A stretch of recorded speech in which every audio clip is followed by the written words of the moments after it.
Welcome to the Audacious Living Podcast, hosted by my man, Audley Stevenson, the Odd Man. He'll unpack wisdom and insights from a cross-section of top quality performers in business, media, sports, entertainment, and lifestyle to uncover key elements to help you live your best audacious life ever. So without further ado, here is the Odd Man.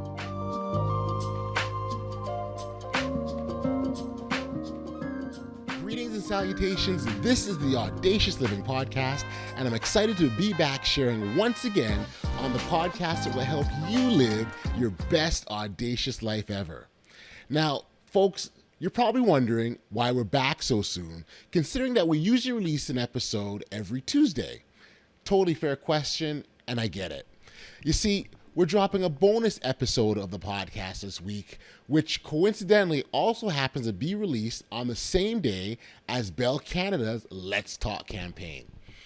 For those of you who don't know, on Bell Let's Talk Day, Bell will donate money towards mental health initiatives in Canada by contributing 5 cents every time the hashtag Bell Let's Talk is used.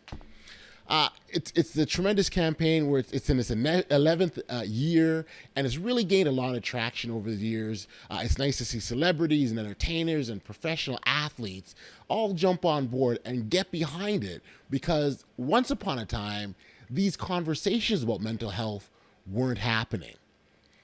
But let's not confuse this is less about the initiative and what Bell Canada is doing and more about the cause that it represents. You see, mental health is a huge topic. The pandemic that we're in certainly has had a lot to do with it. In fact, there was a recent poll that said that Canadians identify themselves as experiencing mental health difficulties because of the pandemic.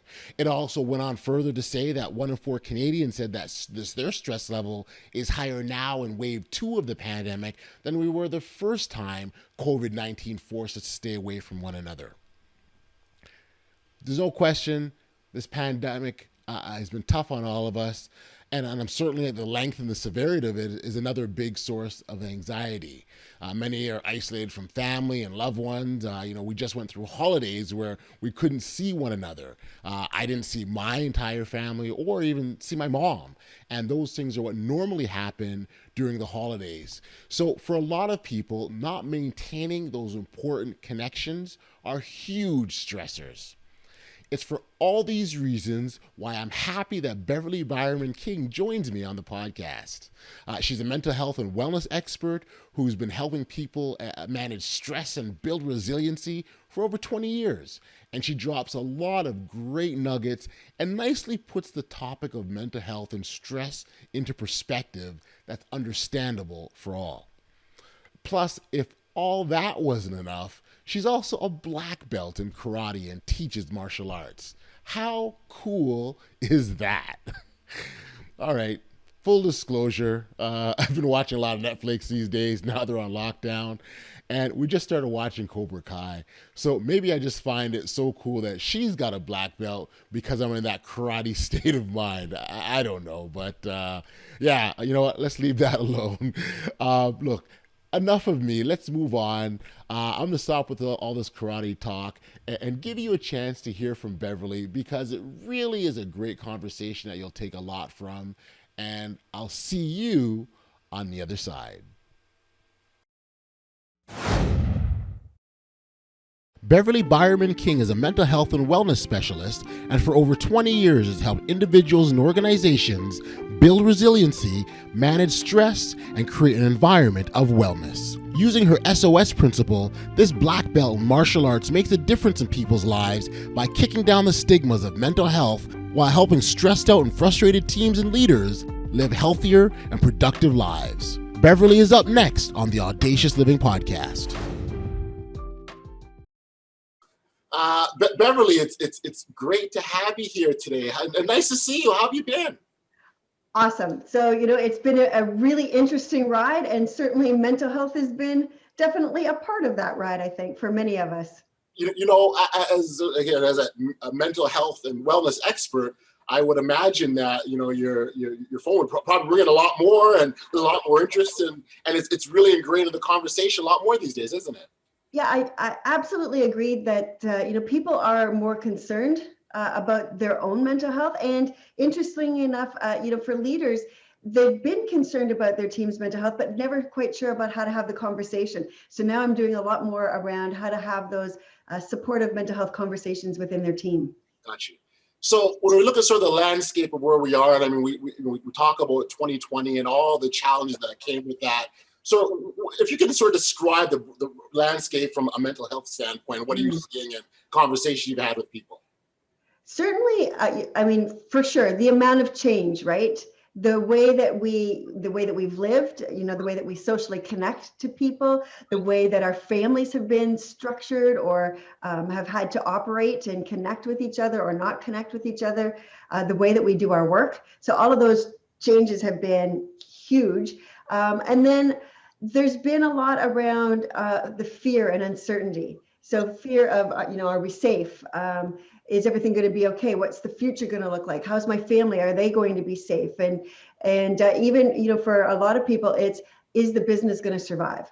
And so that uncertainty and fear has certainly been another layer that's been added onto, along with all of the regular daily stressors that we face, financial stress, and, whether you've got an elderly parent that you're taking care of, all of those things get just layered upon layered upon layered. That's right. And it's ballooning them a lot more than they were before, right? That's what we're seeing. Yeah. And, for most of us, we're really good at dealing with the day-to-day stuff. Right. And an emergency, we can rise to the occasion. But this has been the day-to-day stuff. And then it's almost like you spin the wheel. In my presentations, I have this kind of wheel of fortune kind of wheel that you spin, and it's like, right, what's going to be the thing today? Is my computer going to crash? My internet going to go down? Are we, is this a government announcement that's going to shut us down? So there's these big kinds of things, and it feels like we're just waiting for the next one, and that anticipation is adding that layer of stress. Right. And listen, we've all heard, we all know life is challenging. Life is, isn't easy, and you're going to have pitfalls and obstacles, whether it be, your business or your professional, your personal life. So I think people expect that. So to your point, it's, that's why the wheel is there, and you can pick, what's going to happen today. But with everything else that you're adding to it, so I think people are sort of feeling their limit. Is that a safe way to put it? Yeah, it's in and of themselves, people can cope, and I think it's feeling right now, it's feeling worn out. And so, people are tired out, worn out, their patience is waning. And so we're seeing where, at the beginning, people were very much appreciative of the frontline workers and, of people doing their very best. And now that patience isn't there. And, our expectations have risen significantly. And so it makes it more difficult, I think, to cope. And now some people are coping extremely well. Sometimes we make it sound like everybody's struggling. I think we have different tools that we pull out at different times.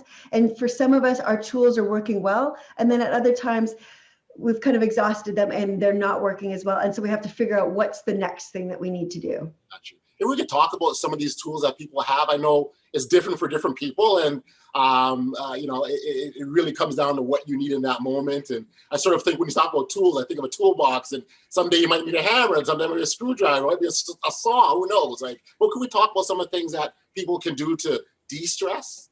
I think, and sometimes we need a whole construction crew. I think sometimes is what it feels like. Let's bring everybody in. Yeah. What I really talk about in the presentations is an approach called SOS. And it really is describing your toolbox of strategies. So SOS stands for situation, ourself, and support. And no matter what strategy you can think of, it falls into one of those three buckets. And the key really is making sure you have enough strategies in each of those buckets to be able to pull out the right ones at the right time. So I say that each bucket has a question. What am I going to do about it? How am I going to take care of myself? Who's there to support me? And when you can answer those three questions, whether it's a little thing or a big thing, you're in a much better position to figure out your particular personal action plan for that crisis, that challenge, that opportunity. Right. So we're talking about stress and when you can identify and know that it's there, you can deal with it. But there are situations where we don't always know that we're under a period of stress or going through a difficult time. How do we deal with that? I know awareness is big, but how do you sort of get there to sort of resolve that matter? Really, it's kind of two parts. First, if you can identify the things that are causing your stress, and if that's not there, really look at the reactions that you're having. Gotcha. And if your reactions seem out of whack in some kind of way, then that's kind of an indicator that that stress is taking its toll, whether physically or mental health. So are you losing your patience? Are you having trouble sleeping? Are you having more headaches? Is it taking longer for you to figure things out and problem solve? Are you losing your focus? Those would be some indicators. Are you having health challenges? Right. So those types of things are going to be the indicators that say enough is enough. You've got to start doing something. I think some of us are, I talk about the ride that we're on, like a roller coaster ride. And for some people, it's like, yeehaw, let's go. It's the ups and downs and twists and turns, and this is awesome. And then for other people, they're like, oh, get me off of this thing. I have had enough. And so realizing that day to day, you can go from yay to, oh gosh, all in one moment kind of thing. And other people on your team and your family are going to be experiencing that in different ways as well at any given time. So I think it's really identifying, am I being an adrenaline junkie? Maybe a little bit, like I've been going, pushing. And I feel like I'm doing okay, but now I'm starting to wear out and not necessarily connecting the two. I think that's what happens is they go, well, I'm doing fine. I'm able to problem solve all this stuff and I can handle it no problem, but yet they're not sleeping right. Maybe they've gained extra weight. They don't have the same kind of energy after work or outside of the family that they normally would have. So then what would the next logical step be in those situations? Mm-hmm. What am I going to do about it? How am I going to take care of myself? Who's there to support me, right? So it's you go right back to the basics again. So part of it is, can I problem solve this? So if I look at the situation bucket, those are the things like the making a to-do list, delegating it, simplifying it, saying no to certain things. It's breaking things down into smaller pieces because maybe it's a big project and you've got to tackle this one bite at a time. Right. The O is going back to the basics. Am I sleeping right, eating right, exercising? Am I doing the things that keep my body moving and healthy? And then the O is also the other half, which is what am I doing to get away from all of this stuff? So that could be anything from checking your social media posts. It could be playing games on your computer. It could be going for a walk outside and getting connected to nature. It may be, doing some deep breathing or relaxation strategies. They don't do anything about the situation, but they do give you back the energy that you need in order to face those situations. The last bucket is, who can I talk to? Who can I vent to? Who can I connect with? Kids, family members, colleagues. I tell people when you're on a Zoom call, turn the camera on because we need to make eye contact with people. Pets come under this category. Spirituality comes under this category. Yes. It's that connection to something bigger than yourself. And if you put all three of those together, then you've got a plan, right? Then you've got a way of being able to tackle that and keep healthy through these challenges. Now, Beverly, you mentioned a lot of this in your book, Stress Out. I think those are, as you were talking about, Mike, these all sound familiar because I've read them. Perfect. Yeah. Stress Out is what I call a bathroom book, oddly. It's not a difficult book to read. There are 3-page chapters. It's 52 weeks.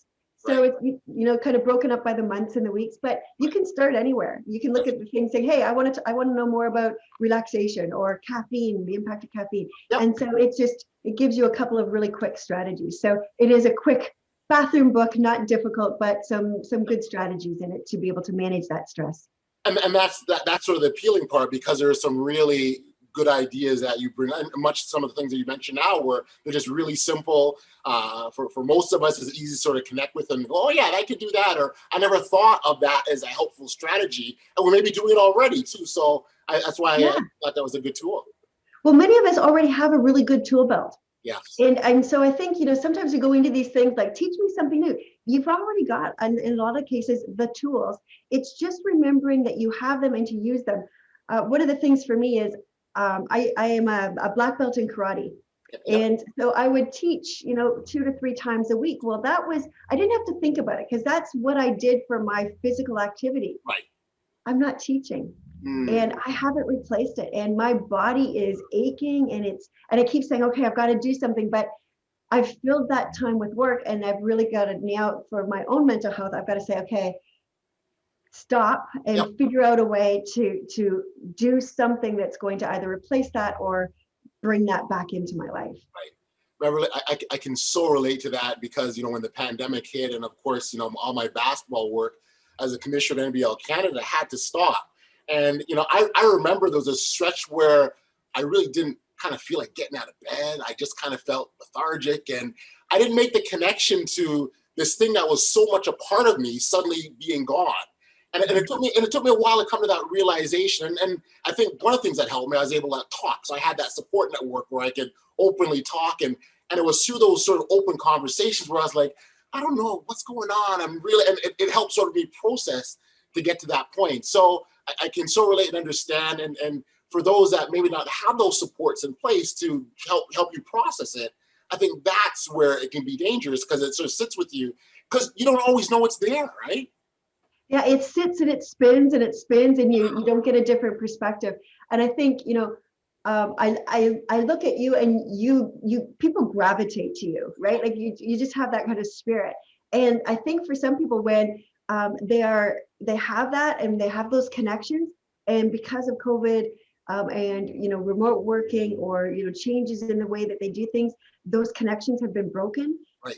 Or they're not the same. People have felt a deep sense of loss and isolation and kind of not knowing what to do next. And so having to really work on how do I build those connections back up, even though it's not the same. How can I make sure that I've still got those people that I can rely on, that I can talk to, that can give me that perspective? Yes, and it's so needed. It's so needed. I think this is a good sort of segue into the topic of silence. Because as of late, before we got going, we talked about the fact that there's open conversations about mental health, and there's a lot more being done as more normalized in terms of being open about it and not being silent. I think for many, for a long time, and some might be cultural or not, I'm not quite sure, but sometimes it's seen as being vulnerable or you're being weak by opening your whatever concerns or challenges that you're going through. But we're at a different place society-wise now, aren't we? We are, and we aren't. And so, that stigma is still very much there, where people, they're afraid to talk to their managers. They're afraid to talk to their colleagues because they may doubt their capabilities, right? They may not want to put that burden onto their family because they see that their family members are all also dealing with stuff. So what I do love though is, so tomorrow, we talk about Bell Let's Talk Day. And so tomorrow, kind of really highlighting that. But what I found within this pandemic is that it has really opened up mental health conversations. And leaders are really, it's not that they care more, it's that now that they see that there's an impact and it's opened up the door for them to have it. And I'm having more conversations with leaders about how to have those supportive and hope-filled mental health conversations. And I think, if I look at the pandemic, I think it's probably moved that needle like at least 5 years. Right. We talk about it out here, but it's really brought it into family conversations, friend conversations, and work conversations where people are saying, how are you coping? Yeah. And they're not letting just go with the, how are you doing? I'm fine, and moving on. Right. Like, what are you doing? And, you don't look like yourself, or you don't sound like yourself, or, how can I make this easier for you?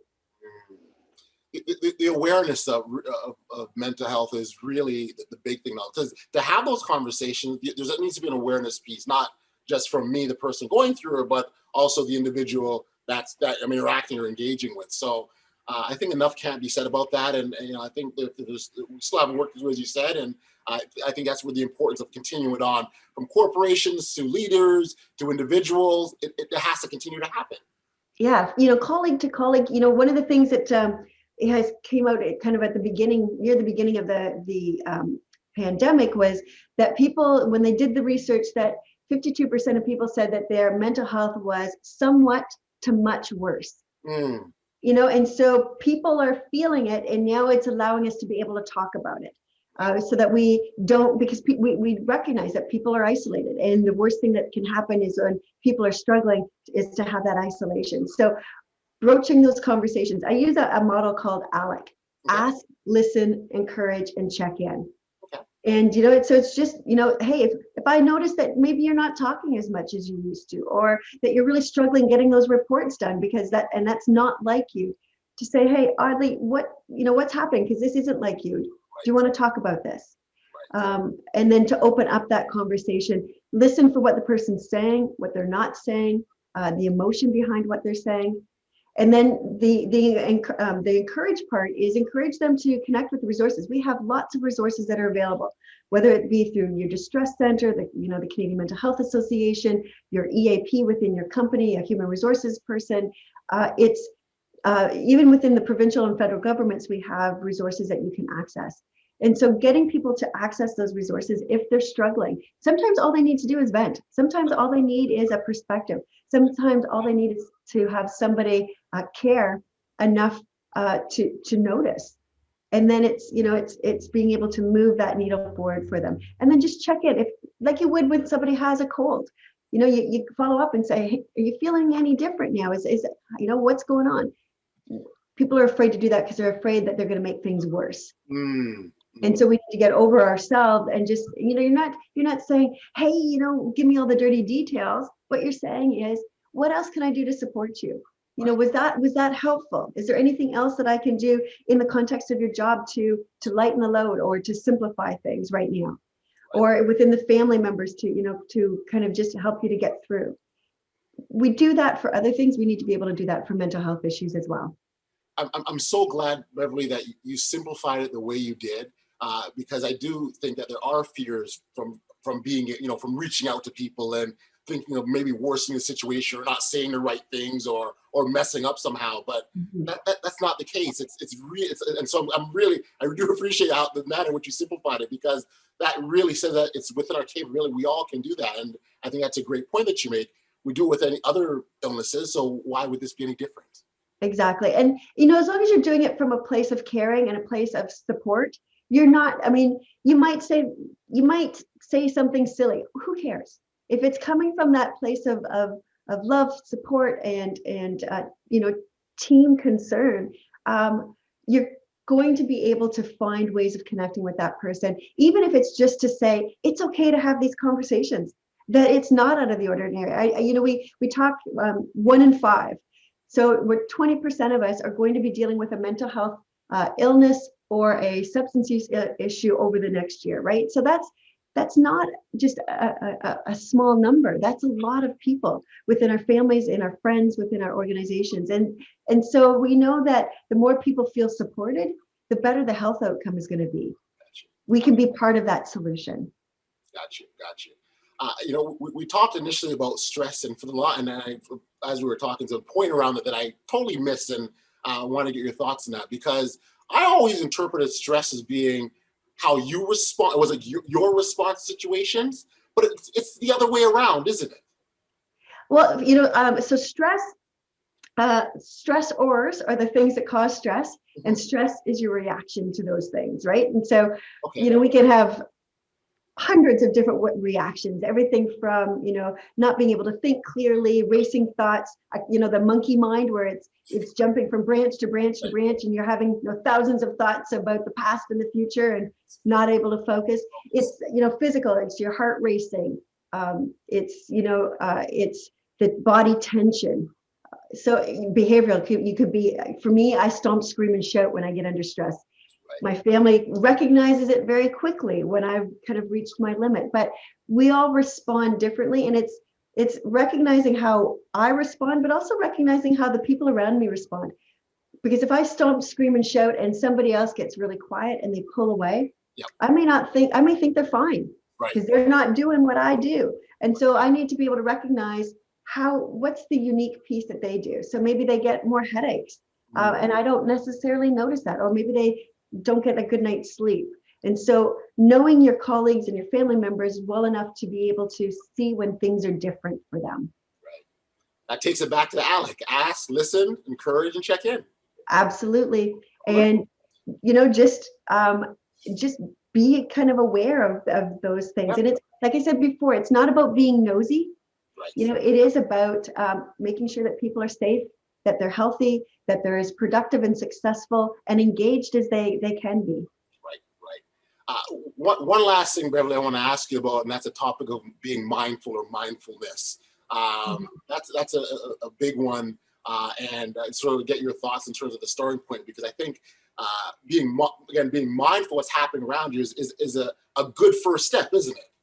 It is a good first step. Like I said about the racing thoughts being all over the place, being mindful brings you into the moment, into the present. And so so many things can do that. Like, when I use the SOS piece, I like it because, often we hear, you should do yoga, you should do meditation. Well, if you don't like yoga and meditation, then you're not left with any strategies. But being mindful can happen by going for a walk and just noticing the glitter of the sun off the snow. Being mindful can be just sitting there and watching your dog kind of chase, that lint around the floor kind of thing. It's just being present and being in the moment. And so you can be more formal. You can do a breathing strategy. You could do, a complete breath or a warrior breath or box breathing, whatever it is that you enjoy doing. It can be as simple, when I do karate, it's sitting down on, being in a kneeling position and, hands over and just being in that moment saying, I'm ready to learn. That's bringing my thoughts to that particular moment. So there's so many different things. It doesn't have to be any particular practice. And so we can do it anywhere. Right. Which is important, because again, that goes back to something that we all can do. And whether you're taking a moment and just being quiet or breathing exercises or whatever, those are all different things that can be done to be helpful for us. So I think that's great. Yeah. You can use your phone. I mean, there are so many apps right now that can help you with breathing techniques or listening to rain or watching something that just, takes your mind off of all of the stuff, brings you into the moment. And so some of us think that that's a waste of time. But what we know is that actually helps to increase your focus and allows your brain then to be able to problem solve. Gotcha. And so sometimes when you're in the thick of things and you can't figure it out, step away, do something for just a few minutes, and in the background, your brain does its own processing so that then you're ready to kind of tackle whatever it is in front of you. Awesome. We spend a lot of time on this podcast talking about audacious, right? This is the Audacious Living Podcast. And, boldness comes into that, courage comes out. These are all sorts of themes that fall into that. But first and foremost, I don't think you can achieve any of those things if, from a mental health standpoint, you're not healthy. And so I think this is a very important conversation. The time of the month that we're at in terms of the Bell Let's Talk Day. I think it's also quite timely as well. And I'm so glad that you're here, Beverly, to chat and share your insights. I really, really appreciate this. I love this. And, Audrey, if I could wrap up with just two things that we maybe didn't touch on a little bit. And it reminded me when you said courage. Around that courage, hope is part of that, and gratitude is part of that.